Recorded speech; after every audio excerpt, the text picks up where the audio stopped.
what does it mean now for us to be human? Minimally. It means I'm a thinking being, among other things. No, it means I'm in here, reality is out there, I can think whatever I want, and so on. And as we all know, the latest result of the brain sciences, but also practices and so on, is that slowly, we are not yet there. But this fundamental divide between me, my inside and outside, is breaking down in both directions. You know how from time to time you get all these stories about how they can wire your brain so that you can move objects directly.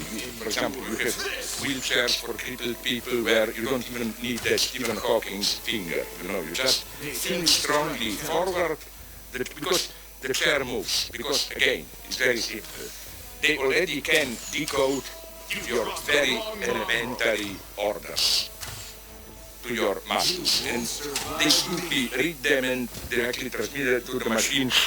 The problem is rather, for me, that it goes also the other way around, from inside outside. That is to say, I was quite shocked, and I spoke with some people connected with it, and they told me it's not a joke. Namely, that it's quite serious. You can check it on. You can check it on. You can check it on. On the net, namely what? Did you hear about DARPA project? DARPA means Defense Advanced Research Projects Agency.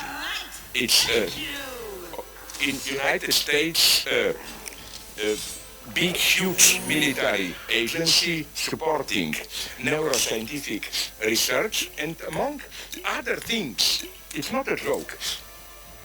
They are now doing something they call narrative analysis. And I read their program. It's pretty terrifying. They are not yet there, but the very project is great. The idea is this one. First, it reads like some kind of structural analysis.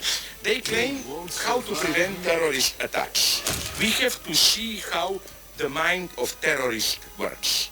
So at the first level is simply, let's analyze all the discursive rhetorical strategies. How does ideology create a terrorist? What shortcuts, short circuits rather in their reasoning does it, and so on. Then comes the real thing. They try to identify parts of the brain which are active in these processes when you assume a fanatical belief and so on. And the idea, they say it openly, is that we will be able to influence someone to change his or her beliefs, not by arguing with him, even brainwashing him, but through direct biogenetic intervention.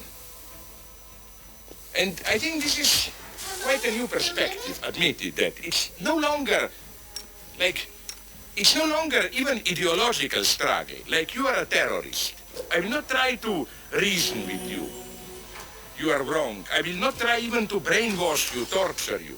I will simply ask myself at a biological level, what goes on in your mind, and intervene there. Okay, again, it's still not yet developed, but things are developing here fast. So what I'm saying is that pain is excruciating. How to accept this,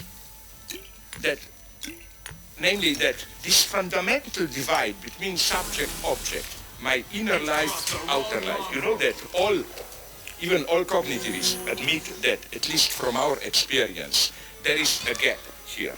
On the one hand, you look at the brain, stupid piece of meat, and so on.